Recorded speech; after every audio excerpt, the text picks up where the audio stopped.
Hello students, my name is Bhavin Soni and you are watching Free Coaching in Lockdown 2020. Welcome to my video number 4 related to the change in profit sharing ratio among the existing partners, class 12 accountancy. In my previous 3 videos I have covered the concepts of journal entries related to the goodwill, determination of sacrifice ratio, gain ratio, accumulated profits, reserves and losses. In my video number 3 I have covered the short questions related to goodwill and the accumulated profits. In this video, I am going to teach you big question related to the whole concept. Having revaluation account, having accumulated profits and losses, having goodwill, accounting treatment of goodwill, determination of sacrifice ratio and gain ratio. In this question, that is question number 22 from T.S. Garewal, edition number 2020, we have to prepare the journal entries for the whole question and the revaluation account for the same question. Okay, so let us see the question. Question number 22, I am reading question number 22 of T.S. Garewal, which says A, B and C are partners sharing profits and loss in the ratio 5:3:2. Their balance sheet at 31st March 2020 stood as follows. See, we have the balance sheet given where capitals of A, B and C 2,50,000, 2,50,000 and 2 lakh. General reserve is given 60,000. Investment fluctuating reserve is given, children. It is 30,000. Then sundry creditor is given 90,000. On the asset side, let us see. Land and building 3,50,000. Machinery 2,40,000. Investment is 1 lakh outer column. But the market value is 90,000. Children, remember the market value is less. That means there is a decrease of rupees 10,000.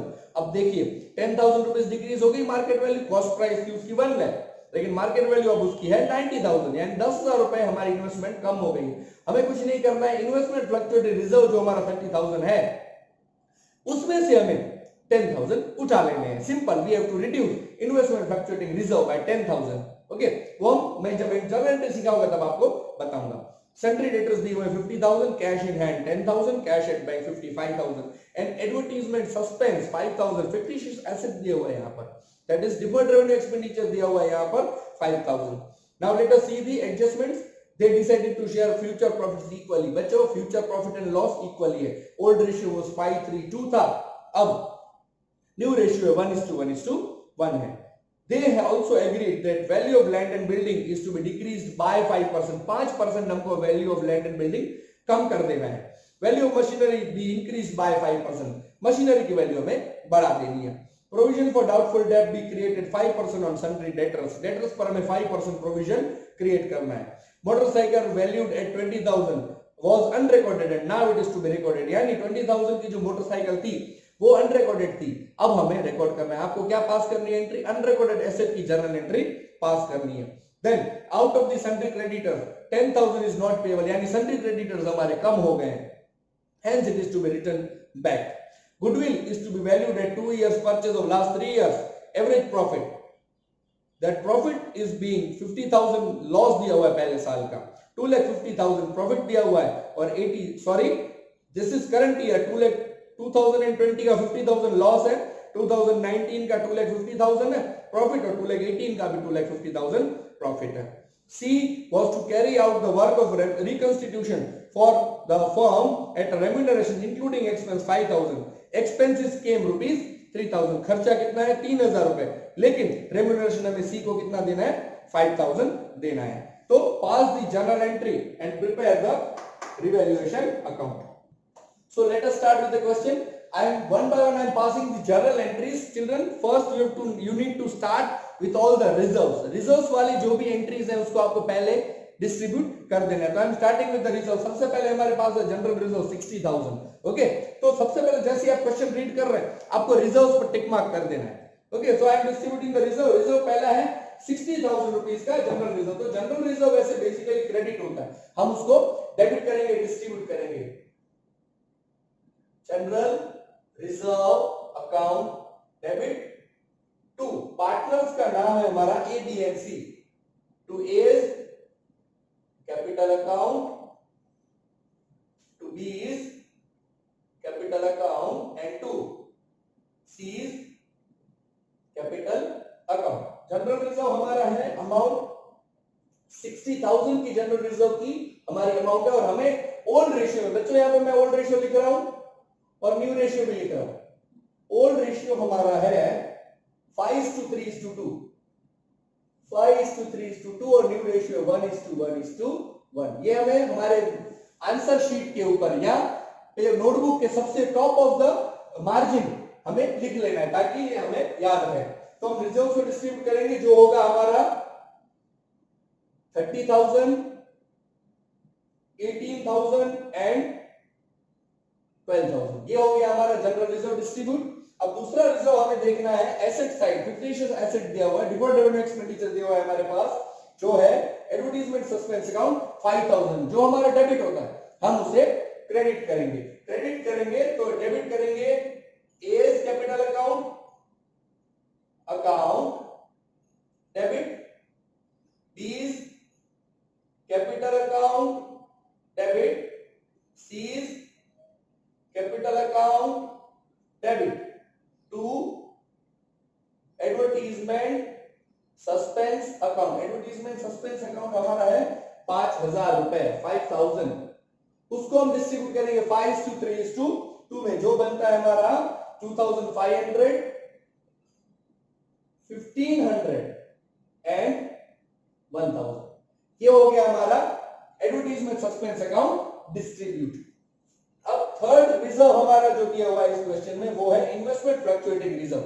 अगर investment की price change नहीं होती तो हम पूरा का पूरा investment fluctuating reserve partners के बीच में बांट देते, but here market value investment की है 90,000 और फेस वैल्यू इन्वेस्टमेंट की है 1 लाख, यानी 10,000 रुपए का नुकसान होगा फर्म को। तो वो जो 10,000 रुपए वो इन्वेस्टमेंट फ्लक्चुएटिंग रिजर्व में से हम निकाल लेंगे। तो यहां पर मैं investment fluctuating fund, fluctuating reserve account को मैं डेबिट करूंगा। इन्वेस्टमेंट फ्लक्चुएटिंग रिजर्व जो है हमारा 30,000 में से 10,000 रुपए कौन ले गया? राइट, इन्वेस्टमेंट ले गया। तो टू इन्वेस्टमेंट अकाउंट 10,000 रुपए इन्वेस्टमेंट की लॉस है। बाकी के जो बचे 20,000 वो ए, बी एंड सी में हम डिस्ट्रीब्यूट कर देंगे। To A's capital account, to B's capital account and to C's capital account. हम देख लेते हैं इन्वेस्टमेंट 10,000 हो गया। अब 10,000 इसका इसे मिलेगा 10,000, इसे मिलेगा 6,000 और इसे मिलेगा 4,000, यानी डिस्ट्रीब्यूशन हमारे इन्वेस्टमेंट फ्लक्चुएटिंग रिजर्व का भी हो गया। अब देख लेते हैं बच्चों वन बाय वन जितने एसेट्स या लायबिलिटीज बढ़ रहे हैं, यानी हमारे रिवोल्यूशन में प्रॉफिट हो रहा है कि लॉस हो रहा है। तो हम देख लेते हैं, हम कंबाइंड एंट्री पास करेंगे यहाँ पर प्रॉफिट्स की रिवैल्यूएशन के और रिवैल्यूएशन के लॉसेस की। रिवैल्यूएशन का प्रॉफिट कब होता है? या तो कोई एसेट बढ़ता है या लायबिलिटी कम होती है, तो रिवैल्यूएशन हमें प्रॉफिट होता है, यानी रिवैल्यूएशन क्रेडिट करेंगे। अब रिवैल्यूएशन का लॉस कब होगा? तो उसका उल्टा, अगर कोई भी एसेट्स की वैल्यू कम होती है या लायबिलिटी की वैल्यू बढ़ती है तो हमें लॉस होता है। तो हम सबसे पहले रिवैल्यूएशन अकाउंट डेबिट वाली एंट्री कर लेते हैं, यानी रिवैल्यूएशन में हमारे पास कौन कौन सी चीजों की वजह से हमें रिवैल्यूएशन लॉस हो रहा है वो चीज हम देख लेते हैं। सबसे पहला एडजस्टमेंट हमारा है value of land and building decrease, यानी लैंड एंड बिल्डिंग की वैल्यू डिक्रीज हो रही है तो हमें लॉस होगा। तो बच्चों मैं यहां पर एंट्री कर रहा हूं रिवैल्यूएशन अकाउंट डेबिट,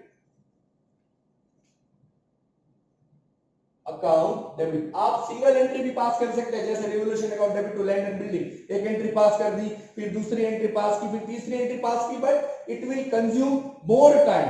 ना कि आपको एक एक एंट्री करनी है, बल्कि आपको एक साथ जितने भी रिवोल्यूशन में लॉस हो रहा है उसकी एंट्री कंबाइन करें, फिर रिवोल्यूशन का प्रॉफिट हो रहा है उसकी भी एंट्री आप कंबाइन कर सकते हैं। रिवोल्यूशन अकाउंट डेबिट, अब पहली एंट्री है land and building is decrease by 5%। हमारा लैंड एंड बिल्डिंग है 3,50,000 और उसकी वैल्यू 5% के हिसाब से 17,500 रुपीज हमारा डिक्रीज हो रहा है। To land and building account 17,500 rupees loss हुई।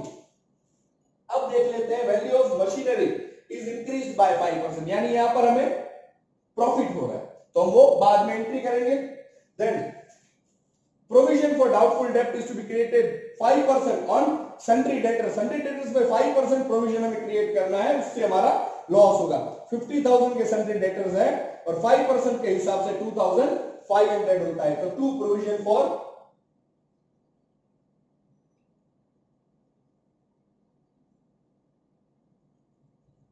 doubtful debts account 2,500 जो हमारा क्रेडिट हुआ. डेटर्स कम हो रहे हैं बच्चों, प्रोविजन करने से डेटर्स की वैल्यू कम होती है जिससे हमारा रिवैल्यूएशन लॉस होता है.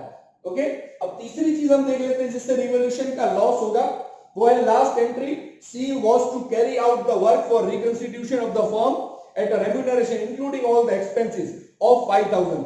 एक्सपेंस केम टू ₹3,000, यानी हमें सी को हमारा रिवैल्यूएशन का एक्सपेंसेस है 5,000 रुपीज. ओके, सो हम वो डायरेक्टली पेमेंट करेंगे through the bank account, that is revaluation account debit to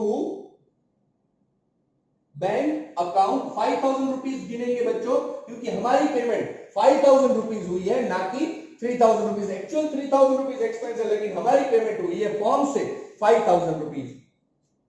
now let us see कौन कौन की कितने इसका टोटल आया. 17,000 plus 5,000 that is 22,000 plus 22 plus 2 24,000 plus 1,000 25,000. यानी revaluation account debit to land and building, to provision for doubtful debts and to bank account. ये आ गया हमारा 25,000. अब देख लेते हैं कौन कौन सी चीजों की वजह से हमें रिवैल्यूएशन में प्रॉफिट होता है. तो हम रिवैल्यूएशन में जब प्रॉफिट होता है तो रिवैल्यूएशन अकाउंट क्रेडिट होता है. देख लेते हैं. Value of machine is to be increased by 5%. Machinery की वैल्यू इंक्रीज हो रही है 5% से, यानी मशीन बढ़ रहा है. तो मशीनरी अकाउंट डेबिट 5% हमारा हो जाएगा 12,000. देन प्रोविजन हो गया motorcycle valued at 20,000 was unrecorded, यानी हमारी मोटरसाइकिल की भी वैल्यू इंक्रीज हो गई. Account debit 20,000. Out of the sundry creditors 10,000 is now not payable. Creditors को हमें पेमेंट नहीं करनी, यानी ये हमारा फर्म का फायदा है. सो क्रेडिटर्स अकाउंट डेबिट कितने हैं 10,000. तो 20 प्लस 10 30 प्लस 10 40 42,000 हमारा रिवैल्यूएशन क्रेडिट होगा to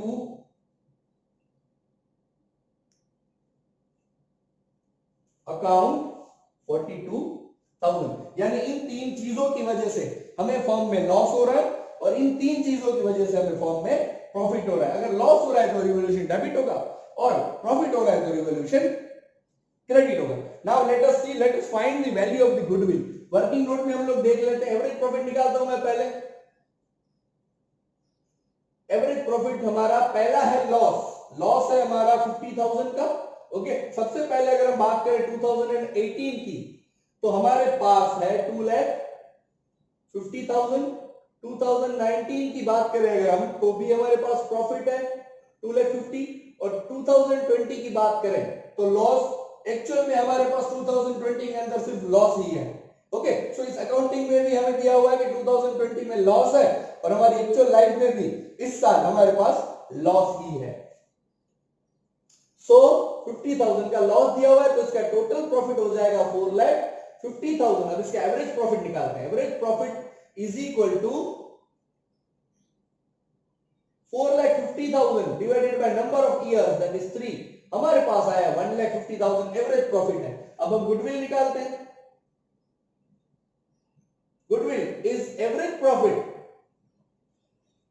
into number of years. Average profit बच्चों ये फॉर्मूला मैंने वीडियो नंबर 1 और वीडियो नंबर 2 के अंदर रिलेटेड टू दिस टॉपिक बताए हैं. अगर आपने मेरा वीडियो नंबर 1 और वीडियो नंबर 2 नहीं देखा है तो first visit my site, see that video number 1, 2 and 3 and then continue with the video number 4. Average profit हमारा है 1,50,000 into 2 years purchase. 2 साल के एवरेज प्रॉफिट की मल्टीप्लीकेशन आ गया हमारा गुडविल 3 लाख, टोटल फर्म का गुडविल 3 लाख है बच्चों। ओके, अब फर्म का गुडविल 3 लाख है तो हमें पार्टनर का गुडविल निकालना पड़ेगा। पार्टनर का गुडविल तब निकलेगा जब हमारे पास सैक्रिफाइस रेशियो होगा। तो अब हम निकालते हैं sacrifice ratio.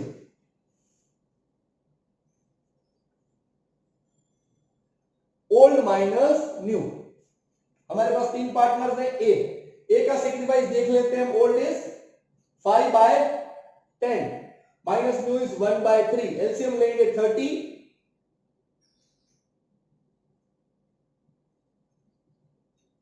15 minus 10 that is 5/30, ये कर रहा है सैक्रिफाइस।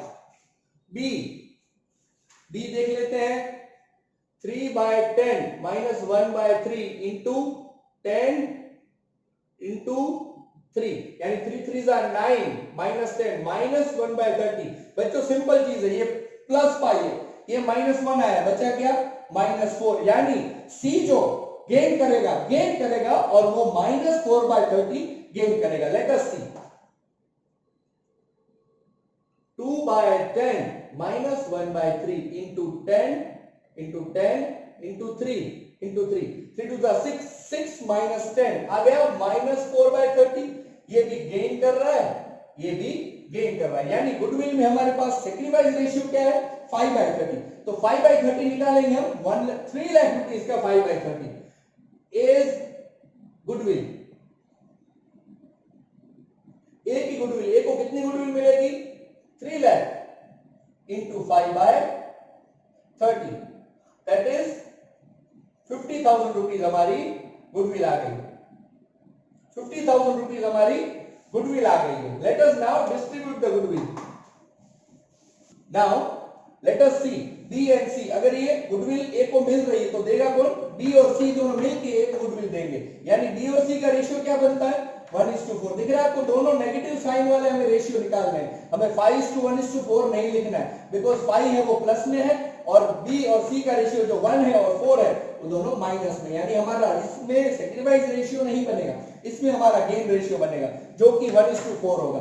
अब 50,000 को हमें 1:4 में डिस्ट्रीब्यूट करना है, यानी हम जर्नल एंट्री पास करेंगे गुडविल की। गेन कौन कर रहा है, बी और सी गेन कर रहा है, यानी हमारी एडजस्टमेंट एंट्री होगी B is capital account debit, C is capital account debit to A is capital account, यानी gaining partners capital account debit to sacrificing partners. Let us see, मेरे पास यहां जगह नहीं है इसलिए मैं यहां पे जर्नल एंट्री पास कर रहा हूं, आप देख लें।